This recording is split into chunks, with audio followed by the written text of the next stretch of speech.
बंगाल में अवैध बालू पत्थर खनन पर लगी रोक। नमस्कार, मैं प्रतिभा, आप देख रहे हैं खबर समय। भारत की अधिकांश नदियों का उथले होते जाना और थोड़ी सी बरसात में उफन जाना, तटों के कटाव के कारण बाढ़ आना और नदियों में जीव जंतु कम होने के कारण पानी में ऑक्सीजन की मात्रा कम होना, ये सभी ऐसे कारण हैं जो मनमाने रेत खनन से जल के अस्तित्व पर संकट की तरह मंडरा रहे हैं। इसके साथ ही देखा जा रहा है कि अधिक से अधिक लोगों को पक्के मकान देना और नए स्कूल, अस्पताल का निर्माण होना भी आज की जरूरत है।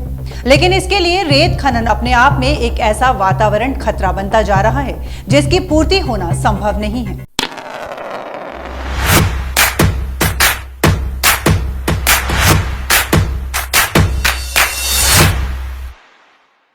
आपको बता दें कि रेत और नदी के बीच का संबंध बहुत ही अद्भुत और महत्वपूर्ण होता है। जहां रेत प्रकृति के स्पंज की तरह काम करती है।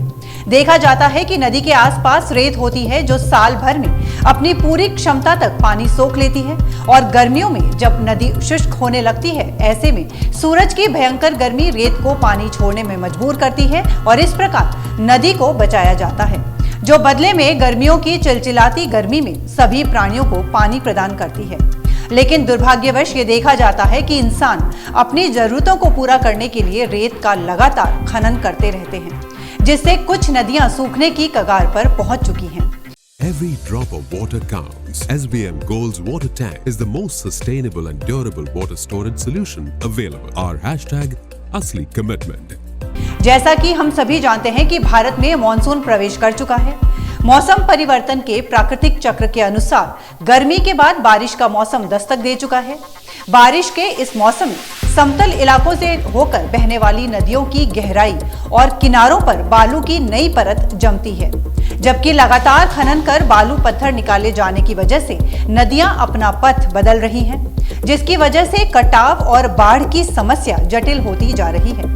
लगातार खनन की वजह से बारिश के बाद नदियों के जल स्तर का घटने व सूखने के साथ प्राकृतिक संतुलन भी बिगड़ रहा है।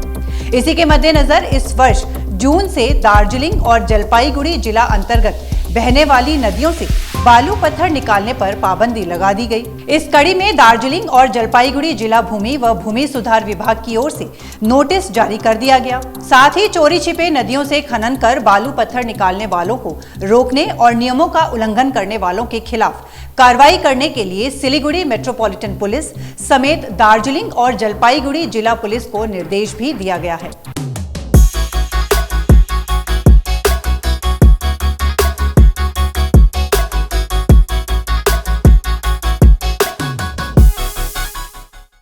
इस निर्देश के जारी करने के बाद से ही बालू माफियाओं के ऊपर संकट के बादल गहराते नजर आ रहे हैं। सिलीगुड़ी व आसपास से बहने वाली महानंदा, महिषमारी, बालासन व जलपाईगुड़ी जिले से होकर बहने वाली तीस्ता आदि नदियों से रात के अंधेरे में खनन किया जाता है। निर्माण कार्य जारी रखने और दुगनी कीमत पर बालू पत्थर मुहैया कराने के उद्देश्य से नदियों से बालू पत्थर निकाल कर जमा किया जा रहा है। भवन निर्माण कराने वाले बिल्डर भी अवैध तरीके से खनन को बढ़ावा देकर बालू पत्थर जमा करा रहे हैं। देखा जा रहा है कि अंधेरा होते ही शहर की सड़कों पर बालू पत्थर ढोने वाली गाड़ियों का काफिला दौड़ता है। सिलीगुड़ी व आसपास की नदियों से बालू पत्थर पड़ोसी राज्य पहुंचाने वाले डंपर भी बिना किसी रोक टोक के सड़कों पर दौड़ते दिखाई देते हैं। बालू माफिया से नदियों और प्रकृति की रक्षा के लिए पश्चिम बंगाल पर्यावरण, वन और जलवायु परिवर्तन मंत्रालय ने वर्ष 2016 में सस्टेनेबल सैंड मैनेजमेंट गाइडलाइन जारी किया था। इसके तहत बारिश के मौसम में नदियों से खनन पर रोक लगाई गई। वर्ष 2016 से प्रतिवर्ष बारिश के मौसम में 3 महीने नदियों से बालू पत्थर निकालने पर प्रतिबंध लगा दिया जाता है। इसी को लेकर बीते बुधवार को जिला शासक मौमिता गोदारा बसु ने ये चेतावनी दी कि सरकारी निर्देशिका को नहीं मानकर अगर कोई नदी से बालू पत्थर का खनन करता है तो उसे गैर कानूनी घोषित किया जाएगा। साथ ही उस व्यक्ति के खिलाफ एवं गाड़ी चालक और खलासी के खिलाफ थाने में लिखित शिकायत दर्ज करवाकर कार्रवाई की जाएगी। बुधवार को अपने कार्यालय में वृक्षारोपण कार्यक्रम में हिस्सा लेने के बाद मौमिता बसु ने बताया कि जिला के 80 स्थानों से नदी के निर्माण सामग्रियों के खनन की व्यवस्था है, पर भारी बरसात के कारण खनन का काम बंद कर दिया गया है।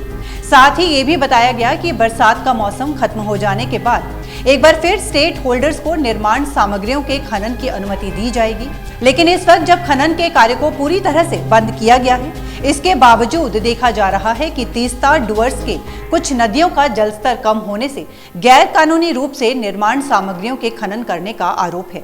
इसके साथ ये भी बताया जा रहा है कि अनेक लोग निर्माण सामग्रियों को पहले से ही स्टॉक करके रखते हैं और मनमाने दाम में बेचते हैं। इसी को लेकर ये निर्देश दिया गया है कि इस बरसात के मौसम में जहां पूरे जिले भर में नदियों से निर्माण सामग्रियों को निकालने पर प्रतिबंध लगाया गया है, वहीं इस निर्देश का उल्लंघन करने वालों पर सख्त कार्रवाई की जाएगी। तो अभी के लिए इतना ही। आगे की अपडेट्स के लिए बने रहिए हमारे साथ और देखते रहिए खबर समय। धन्यवाद।